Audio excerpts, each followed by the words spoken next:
Mga master, okay lang bang? Huwag niyong skip ang mga ads sa aking mga video kung okay lang mga master. Salamat sa solid na suporta po. Yon, what's up mga masters? Nandito na naman tayo sa panibagong araw, panibagong kabanata na naman ang pagsasama-samahan natin ngayon, guys.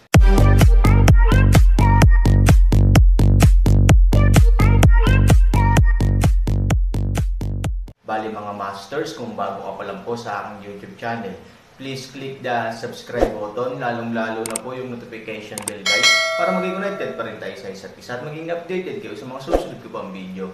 Bali mga masters, bago natin umpisahan ng kwento ay mag-shoutout po muna tayo para sa mga solid nating tagapakinig. Yun na nga mga masters, no? Bali hindi na ito patagalin. In 3, 2, 1, let's go! Sa oras na ito, sa kabilang panig, ang espesyal na sugo na nakaputi ay dumating na sa silid ng may-ari ng nayon. Nang makita niya ang may-ari, ang espesyal na sugo na nakaputi ay yumuko ng may paggalang. The special envoy in white said, "I have met the owner of the village." Ang may-ari ng nayon ay nasa mabuting kalagayan, bahagyang itinaas ang kanyang kamay, at nakangiting sinabi, "Kami ay lahat ng aming sariling mga tao, kaya't bakit ka magalang? Bumangon ka." Oo, tumayo ang sagong nakaputi. Ang may-ari ng nayon ay nagtanong, natapos na ba ang pag-aayos para sa halimaw? "It has been arranged. He is practicing. I think it must have been damaged by the previous battle." Tinapos ng sagong nakaputing damit ang kanyang mga salita, bahagyang kumunat ang noo at nagsabi, sa pagtingin sa may-ari ng nayon, hindi mo lang siya tinatanong kung ano ang kanyang ginagawa, tama? Nag-iingat ba ang Panginoon sa kanya? Tumawa ang may-ari ng nayon, tinapik ang balikat ng sagong nakaputing damit, at sinabi, "Walang nakakakilala sa akin ng higit kaysa sa iyo." Oo, nag-aalala nga ang may-ari nitong village.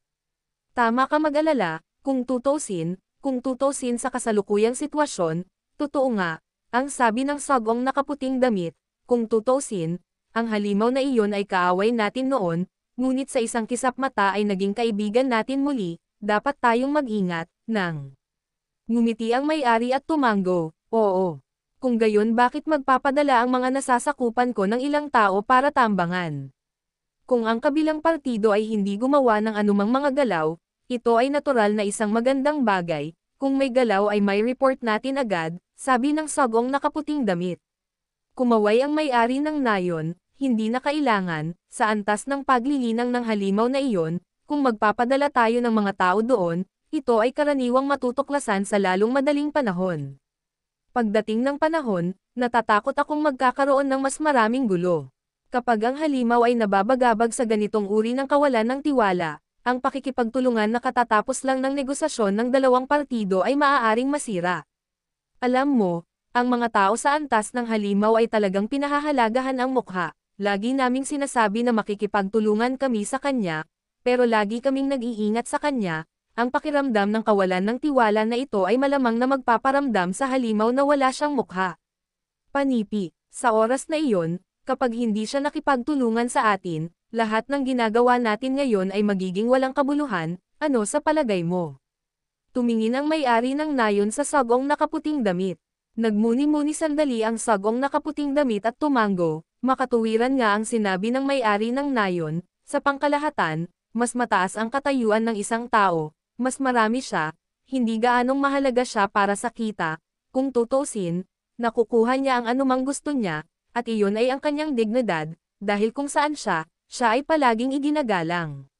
So, habang lumilipas ang panahon, lumalakas ang kanyang pagpapahalaga sa sarili, kung gagawin natin ang anumang bagay na makakasira sa kanyang pagpapahalaga sa sarili, ang pagtutulungan sa pagitan natin ay talagang malamang na bumagsak anumang oras.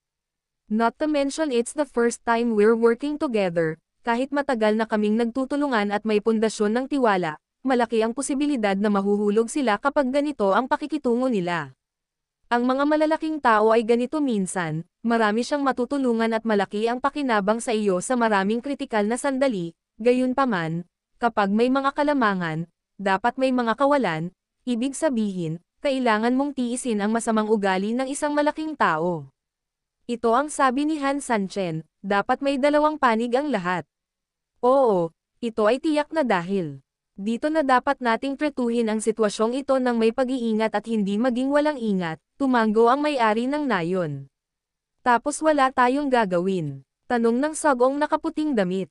Saglit na nag-isip ang may-ari ng nayon at sinabing, ang ibig kong sabihin ay huwag gumawa ng anuman, tulad ng alam mo, ang ating mga reinforcements ay malapit nang dumating, at ang oras ay halos 1 o 2 oras lamang, may nangyari.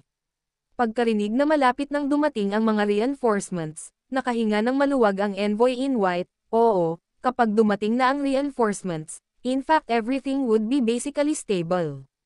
Sa madaling salita, ang pag-aalala kung magkakaroon ng mga problema sa mga halimaw ngayon ay talagang nag-aalala lang sa loob ng maikling panahon ng 1 o 2 oras. Parang hindi mo na kailangang mag-alala ng sobra sa may-ari. Ano ang ibig sabihin ng pag-iisa ng halimaw sa nayon na ito? Naniniwala din ako na bilang isang big shot na tulad niya, imposibleng babalikan niya ang kanyang pangako, tsaka kung niloko niya tayo at pinagtaksilan talaga, ano? Kahit na makalabas siya sa tindahan ngayon, sa napakalaking mundo, may lugar pa ba siyang matutuluyan? I think, kahit may mundo, hinding-hindi iisipin ng matandang mukha niya na may lugar na pwede niyang kalokohan. Nasira na ang reputasyon niya. Ano sa tingin mo, Bai? Tapos magsalita ang may-ari ng village at tumingin sa envoy na nakaputi. Tumanggo ang sagong nakaputing damit, makatuwiran ang sinabi ng may-ari ng nayon, at sumasang-ayon ako dito. Sa ngayon, ang pagbabantay sa mga halimaw ay magdudulot lamang ng higit na gulo at magdudulot ng hindi kinakailangang gulo. And the reinforcements are about to arrive. Once they arrive, we will have no worries at all. Therefore, in this short period of time, we can bet on it, and, from the perspective of the bet, it is worth it. Tumanggo ang may-ari, oo, sa tingin ko rin. Nga pala, may-ari ng nayon, ano ang dapat nating gawin sa mga kapatid nating nabubuhay pa ngayon? Dapat ba natin silang palabasan sa cellar? Tanong ng sagong nakaputing damit. Ang may-ari ng nayon ay tumingin sa espesyal na sugo na puti, ano sa palagay mo? The special envoy in white said, opinyon ng mga nasasakupan ko na dapat silang lahat ay lumabas muna. Una, ang kapaligiran sa cellar ay limitado kung tutuusin, at hindi magandang bagay para sa napakaraming tao na magsiksikan. Lalo na para sa ilan sa mga taong nasugatan ito ay halos higit pa. Sa makatuwid, dapat nating ilipat ang mga nasugatan, baguhin sila sa isang mas mahusay na kapaligiran, at simulan ang paggamot sa kanila. Bukod pa rito, kahit na ang ilang mga elite ay hindi nasugatan at pagod na pagod, hindi ito ang oras upang hayaan silang magpahinga ngayon. Panipi, ang pinsala na dulot ng pagulan ng dugo ay napakalaki na ang maraming mga gusali sa nayon ay halos nasira. Naisip ng aking mga nasasakupan na hayaan muna natin ang mga elite na magtayo ng mga bahay na malusog. Pagkarinig nito ay bahagyang kumunot ang noo ng may-ari ng nayon. Ang pag-aayos ng bahay ng mga elite ay pagpatay lang ng manok gamit ang kutsilyo, hindi ba? Hindi mo naman sinasadyang gamitin to, di ba? Gusto mo ba? Sa bagay, ang mga reinforcement ay mga taga-headquarters, pagdating nila, hahayaan ba nilang mapanood tayo ng iba na mag-iisip dito? Tinapos ng sagong nakaputing damit ang kanyang mga salita at nagpatuloy, talagang labis-labis na hayaan ang mga piling tao na magtayo ng bahay, ngunit bibigyan nito ng tingin ang mga pampalakas. Ipaalam sa iba ang ating espiritual na pananaw. Nang marinig ito ng may-ari ng nayon, agad siyang tumawa at muling hinampas sa balikat ang sagong nakaputi, anak, magaling kang utak. Sa katunayan, sa madaling salita, ang ibig sabihin ng puting sugo ay gumawa ng isang proyektong legal iligtas sa mukha, at least kapag bumalik ang mga reinforcement na ito in the future, nakakakuha siya ng magagandang salita sa harap ng Panginoon. Speaking of which, isa itong sikat na tindahan, kahit na malubha ang pinsala sa digmaan, maayos naman nitong inaayos ang bahay, ang mga tao ay gumagawa ng mga bagay sa lahat ng oras, may ginagawa lang sila. Ang espesyal na sagong nakaputi ay ngumiti ng mahina, this subordinate is just sharing some needs things with the owner of the village. I don't have any brains, this is my responsibility and obligation. Malumanay na ngumiti ang may-ari ng nayon at tumanggo, sige, bilasan mo na. Tinanggap ng espesyal na sugo na nakaputi ang utos, oo. Pagkatapos, ang espesyal na sugo na nakaputi ay umatras ng masunurin. Ang may-ari ng nayon ay lubos na nasisiyahan sa kasalukuyang sitwasyon, syempre, mas kontento siya sa paraan ng paggawa ng Special Envoy in White. Sa ngayon, siya ang numero 1 contributor, hindi lamang tumulong sa kanya sa pag-aayos ng mga bagay-bagay sa nayon, ngunit higit sa lahat, tinulungan din siya ng taong ito na makipag-usap sa isang malaking pagbaril tulad ng halimaw. Ang sitwasyon ay napaka-stable, at ang panloob na gawain ay napakahusay. Ang may-ari ng nayon ay halos maaaring maging isang ligtas at hands-off na tindera. Sa kabilang banda, nagising si Han Sanchen mula sa kanyang ulirat, pagkatapos ng isang panahon ng pagsasaayos at pagbagay, si Han Sanchen ay ganap na ngayong nakabalik sa kanyang sariling katawan. Siyempre, gumaling na ang katawan ni Han Sanchen, ang kanyang orihinal na anyo ng tao. Ngunit para hindi pagdudahan ng iba, sadyang tinakpan pa rin ni Han Sanchen ang kanyang katawan ng isang layer ng red demonic energy. Sa ganitong paraan, ang pagbabago ay hindi masyadong malaki, at ang iba ay hindi magkakaroon ng masyadong maraming pagdududa. Matapos masiguradong tapos na ang lahat, tumayo si Han Sanchen at binuksan ang pinto. Sa harap ng pinto, 2 gwardya ang naghihintay sa magkabilang gilid. Mahal na panauhin, napakabilis mo bang nagising sa iyong ulirat?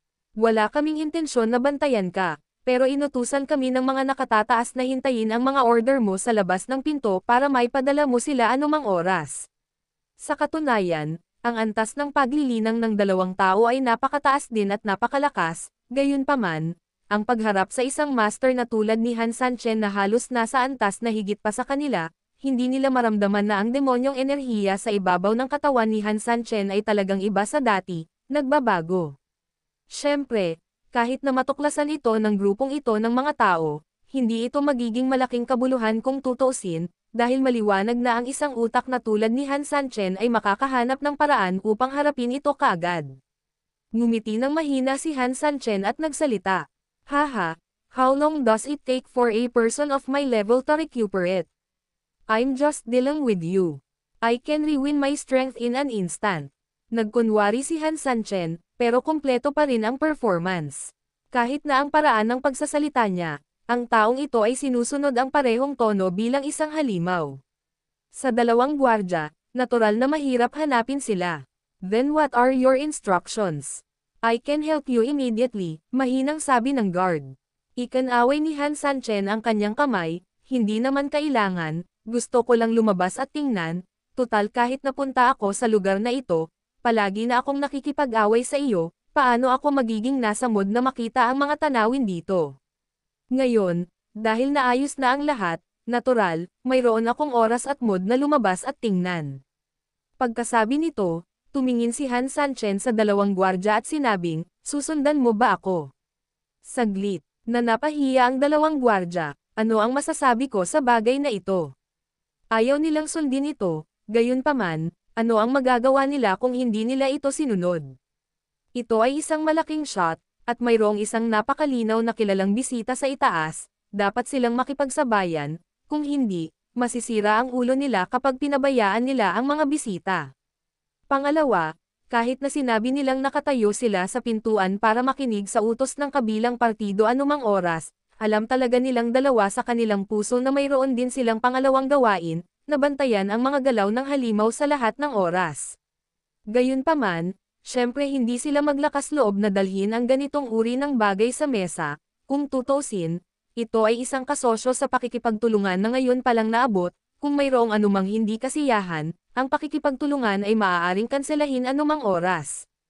Ayon sa nabanggit, kailangan ka naming pagsilbihan, huwag ka sanang masaktan, kamahalan, ang mga gwardya ay mga gwardya kung tutuusin, matagal na silang kasama ng may-ari ng barangay kaya natural na marunong silang magsalita. Marahan na ngumiti si Han Sanchen, bagamat ayaw kong may mga tagasunod na sumusunod sa akin saan man ako pumunta, sa huling pagsusuri. Ito ang palaging intensyon ng may-ari ng iyong nayon, kaya ayaw kong gumawa ng anumang bagay na mapahiya ka sa bagay na ito. Sige, sumunod ka na lang. Pagkatapos magsalita ni Han Sanchen, naglakad siya pasulong, hindi napigilan ng 2 gwardya na makahinga ng maluwag, pagkatapos ng lahat, ang halimaw ay hindi nagalit at sumunod sila, at lahat ng kanilang mga gawain ay maaaring isagawa ng normal. Kung hindi, ang bagay na ito ay talagang mahirap hawakan. Napakahusay din kumilos ni Han Sanchen, lumakad siya pasulong, tumingin dito at doon, paminsan-minsan ay tumatango-tango, at paminsan-minsan ay mukhang naiinis. You bugs are quite capable. You made the place where you live so luxurious and beautiful. Sayang naman nung inaway kita, marami din akong nasira na gamit mo, parang nakakaawa, sabi ni Han Sanchen. Nang marinig ito ng dalawang gwardya, agad nilang ibinaba ang kanilang mga ulo at sinabi, mahal na panauhin, kung gusto mo ang lugar na ito, maaari kang manatili dito ng mahabang panahon, o ang aming may-ari ng nayon ay maaari ring magtayo ng isang lugar na tulad nito para sa iyo, hanggat gusto mo. Kung tungkol sa lugar na sinira mo, hindi na mahalaga. Aayusin natin ito sa lalong madaling panahon, basta't masaya ka, sirain mo na lang at wala na tayong sasabihin pa. Pagkarinig nito, biglang lumingon si Han Sanchen, talaga. Natigilan ang dalawang gwardya, hindi talaga nila akalain na aabot pa pala si Han Sanchen sa tanong na ito, nagpapanggap lang sila na magalang. Kung tutuusin, kailangan mo siyang sundin sa ganitong bagay, at mas lalong hindi masasabing sinira mo ang aming lugar, kailangan mong bumawi. Pero who knows nitong mga magagalang na salita, sa isang kisap mata, biglang nagseryoso ang halimaw na ito. Sa pagkakataong ito, ganap na nataranta ang dalawang gwardya. Ano ang sitwasyong ito? Kung ito ang gusto mong sabihin, paano natin ito tatanggapin? Bakit hindi ka nagsasalita? Muling natigilan ang dalawang gwardya at nagmamadaling sinabi, hindi, ito, syempre ganito. Oh, dahil ganyan ang kaso, susubukan ko. Yun na nga mga masters, no? Bali panibagong kabanata na naman yung natapos natin ngayong gabi. Muli, maraming salamat po talaga sa walang sawang suporta po sa aking YouTube channel na talagang inaabangan nyo po ang bawat upload ko po. Bali mga masters, magkita-kita ulit po tayo bukas ng gabi at ngayon po ay magpapaalam po muna tayo. Bali mga masters, bye-bye!